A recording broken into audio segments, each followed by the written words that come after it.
Good evening everyone. So I am Altaireng Balaro from Batch 4. So yung topic po natin today ay kaya pa nating baguhin ng ating tadhana. Decrees of God. Tapos yung scripture po natin today ay matatagpuan sa 2 Timothy 1 verse 9.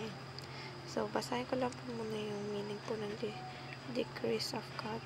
The decrees of God are His internal purpose, according to the counsel of His will, whereby for His own glory He has foreordained whatsoever comes to the pass. Ito po yung mga teachings, which is God's decrees are eternal, God's decrees are made solely by His decision, and God's decrees are directed toward His glory.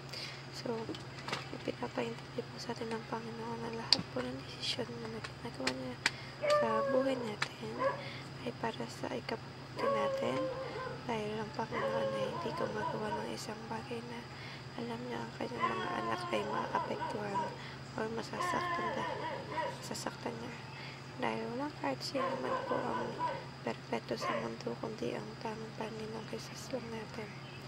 At sa application po natin, Level Up in Faith by ABC. Ito po yung ABC na tinatawag dyan. Number 1 is A, accepting that life is not about you.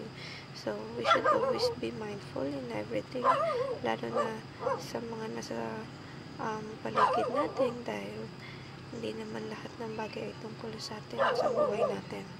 We should always be cautious.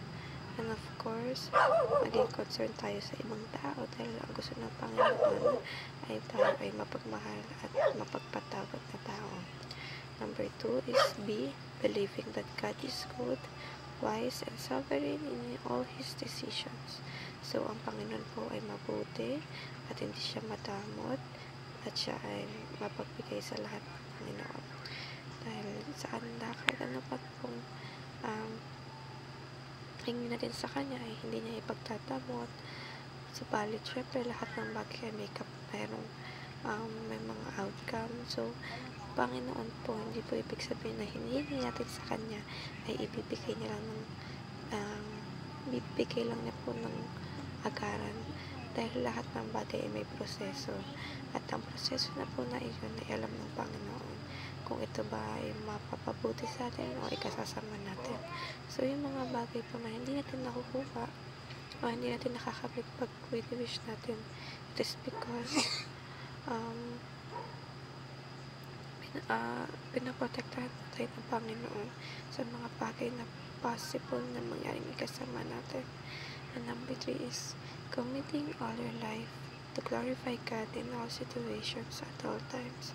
So, we should always seek Him first, and of course, siya yung gawing Diyos ng ating buhay, siya yung gawing nating sentro ng buhay natin, dahil ang Panginoon po ay mabuti at hindi niya tayo kayang papayaan sa lahat ng mga pangyayari sa buhay natin. Kaya huwag tayong makakalimot at palagi tayong magbasa ng Biblia at kausapin natin siya daily po. So, huwag tayong mahihiya na mag-ask sa Panginoon, at huwag natin hayaan na mawala yung connection natin sa Panginoon or yung relasyon natin sa Kanya. So, thank you po sa panonood, and have a blessed Wednesday tomorrow. Bye!